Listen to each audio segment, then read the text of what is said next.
lot of it falls out, especially in the middle of my scalp. Each day it's more than 50, even over 100 strands. In this case, there might be other underlying causes. Welcome to the Talk with Dr. Ming show. Today is our very first episode. In this show, we'll be answering questions about hair that have been sent in by viewers through our page. So let's start with the first question for today. Let's begin with the first point. I'm someone who really likes to keep hair very long. Does keeping long hair for many years have any negative effects in the future? Actually, growing hair long doesn't really have any harmful effects.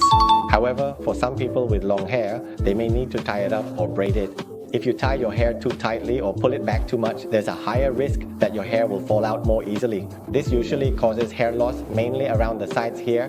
Therefore, if you want to keep your hair long, you might need to be careful not to make your hair too tight. Try not to tie your hair too tightly. Moving on to the next point.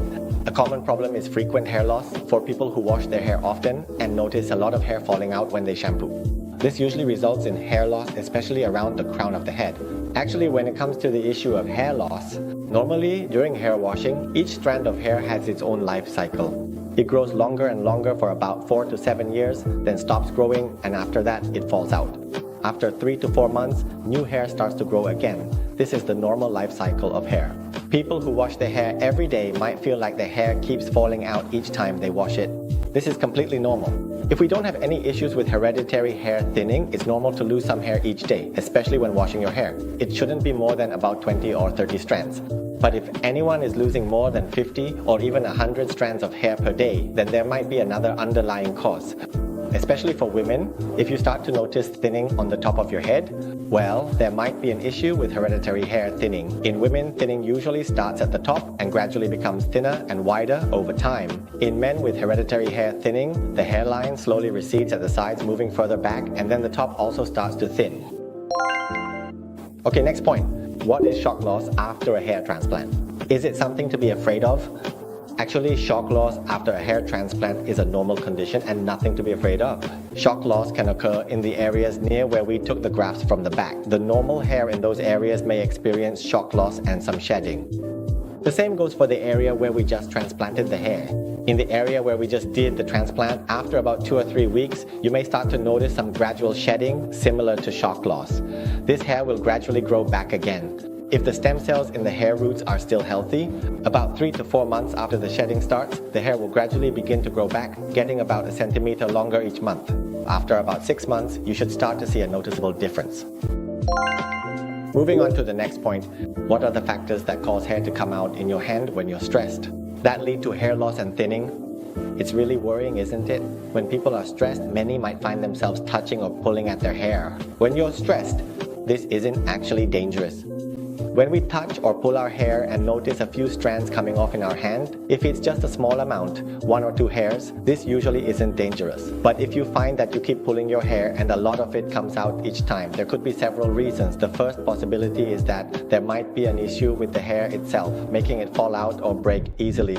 Even if we pull gently, some hair might still come out. In this case, we need to find out what the underlying cause is. Or in the second case, it could be that we're pulling quite hard.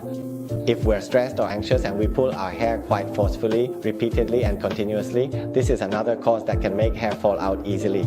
In this case, we need to address the root cause first, figure out how we can reduce hair pulling so that we don't lose so much hair. Next point, why is Kun Chang so bald? Well, Kun Chang, just picture this. Kun Chang doesn't have any hair at all in this area. All the way to the back, he only has hair in the back zone, just that one area. In Kun Chang's case, he has a significant problem with male pattern baldness. It starts receding from the front and gradually moves further and further back. But in the end, the back area here remains a healthy hair zone. There is no genetic effect causing thinning hair in this area, so Kun Chang has inherited a significant tendency for hair loss. Each person may inherit this trait to a different degree. Even siblings with the same parents may inherit it to different extents. Each person can be different. That's why it looks like he has lost a lot of hair. Alright, moving on to the next point. After a hair transplant, can I dye my hair? And will the hair fall out again?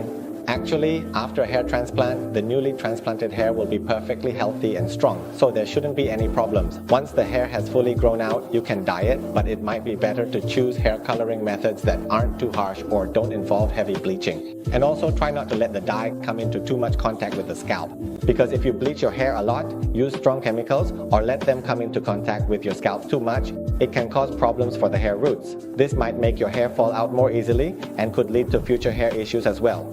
So you should be a bit careful and try to avoid it. For anyone who has problems with hair loss, thinning hair, or any hair-related issues, you can message our WhatsApps to ask us directly, or we might answer your questions in the next 1 or 2 episodes. See you next time.